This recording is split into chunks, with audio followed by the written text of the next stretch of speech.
A carbonária, também conhecida como maçonaria florestal devido à realização de seus rituais de iniciação em meio às florestas, foi uma sociedade secreta que desempenhou um papel crucial na fermentação das ideias nacionalistas e liberais na Itália do século XIX. Suas origens são obscuras, mas acredita-se que tenha surgido no Reino de Nápoles, no final do século XVIII ou início do XIX, provavelmente como uma ramificação ou adaptação local das tradições maçônicas e iluministas, que já se espalhavam pela Europa desde o século anterior.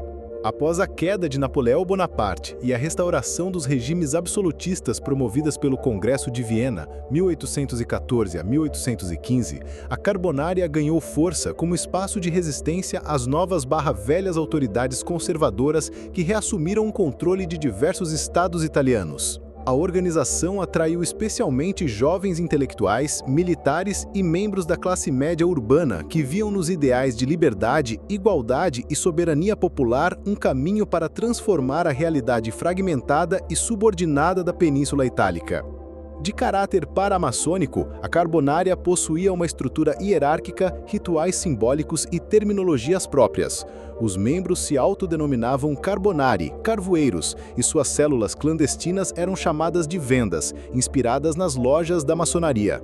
Assim também, como a maçonaria possui a Grande Loja, capitaneada em Londres, a carbonária possuía a Alta Venda, localizada em Roma. Essa linguagem e ambientação simbólica remetiam tanto a uma simplicidade rural quanto à ideia de trabalho oculto e transformação, numa metáfora direta com o ofício do carvoeiro, que transforma a madeira em fogo e energia.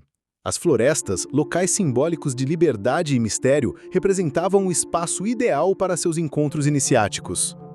As vendas funcionavam de forma descentralizada, dificultando sua repressão e permitindo certa autonomia de ação local. Ainda assim, havia uma coordenação ideológica baseada nos princípios fundamentais da organização: oposição ao absolutismo, defesa da Constituição, combate à influência estrangeira, especialmente austríaca, e o apoio à unificação da Itália. Apesar de algumas divergências internas entre membros mais radicais e mais moderados, a coesão em torno desses objetivos permitiu uma relativa estabilidade ao longo de sua existência ativa. As primeiras grandes ações da carbonária ocorreram nas revoluções de 1820 e 1821. No Reino das Duas Sicílias, os Carbonari conseguiram impor ao rei Fernando I a aceitação de uma constituição inspirada na Espanhola de Cádiz.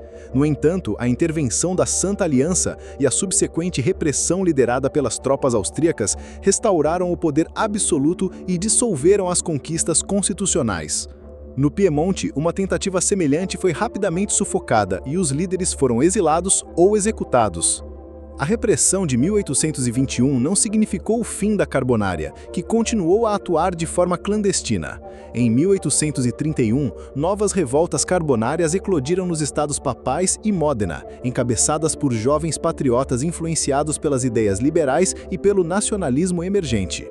Contudo, mais uma vez, a intervenção austríaca e a reação das autoridades locais derrotaram o movimento. Mesmo assim, essas revoltas foram fundamentais para manter acesa a chama da unidade e da independência italianas, inspirando futuras gerações.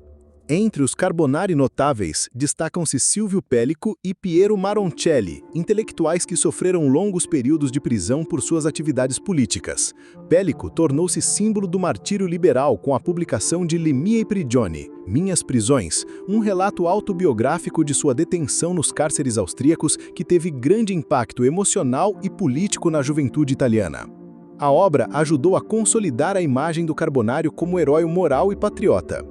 Outro importante membro ligado à tradição carbonária foi Giuseppe Mazzini, que, embora tenha posteriormente rompido com a organização por considerá-la ineficaz e elitista, começou sua carreira política como carbonário.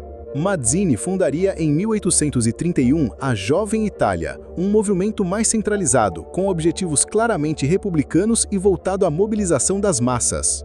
Sua ruptura com a carbonária marca também o início de uma nova fase do nacionalismo italiano, mais ideológico, organizado e voltado à ação popular direta. Apesar de suas limitações práticas, como a falta de coordenação central, o sigilo excessivo e a dificuldade de mobilização de grandes contingentes populares, a carbonária foi um importante instrumento de educação política e de difusão das ideias modernas. Sua atuação clandestina espalhou um sentimento de inconformismo e combate à opressão em diversas regiões italianas, atuando como verdadeira escola de ativismo para líderes que mais tarde teriam um papel decisivo no Risorgimento. Além de seu impacto na Itália, a influência da Carbonária atravessou fronteiras. Em França, Portugal e Espanha, organizações similares surgiram com o mesmo nome e inspiração, adaptando os princípios carbonários às lutas locais por liberdade e constituições. Na América Latina, muitos líderes independentistas, como alguns que participaram dos movimentos de libertação do Cone Sul, foram simpatizantes ou membros de organizações de caráter carbonário ou inspiradas por ela. A ideia de resistência secreta ao despotismo tinha apelo universal em contextos de opressão. A forte ligação da Carbonária com a maçonaria tradicional é outro ponto de destaque. Muitos de seus membros pertenciam simultaneamente às lojas maçônicas, e as duas organizações compartilhavam princípios filosóficos, estrutura simbólica e uma concepção de progresso baseada na razão, na moral e na educação. No entanto, a Carbonária se distinguia por sua atuação mais militante e orientada para a ação política concreta, o que frequentemente a colocava em confronto direto com os regimes estabelecidos. Com o tempo, a Carbonária foi sendo substituída por outras formas de organização política mais adequadas à nova conjuntura do século XIX. O surgimento de partidos, associações cívicas e movimentos populares de massa tornaram os modelos secretos menos eficazes. Ainda assim, a memória da Carbonária permaneceu viva na tradição patriótica italiana, sendo celebrada como uma das sementes do movimento pela unificação.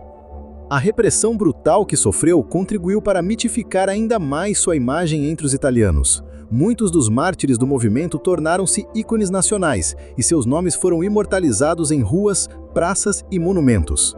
Essa memória, cultivada ao longo do século XIX, desempenhou um papel fundamental na formação da identidade cívica do novo Estado italiano, surgido a partir de 1861. A atuação da Carbonária também influenciou a cultura política italiana em termos mais amplos. A desconfiança em relação ao poder central, o apreço pela organização autônoma de base e a valorização da resistência moral frente à tirania são elementos que continuaram presentes na política italiana por muito tempo.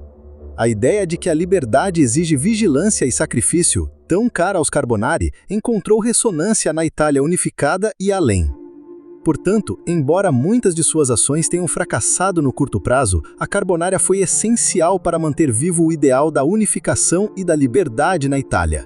Atuando nas sombras, seus membros prepararam, através da educação, da conspiração e do sacrifício pessoal, o terreno para o surgimento de uma nova geração de líderes e movimentos que, finalmente, concretizariam o sonho de uma Itália unificada, livre do jugo estrangeiro e dos despotismos internos.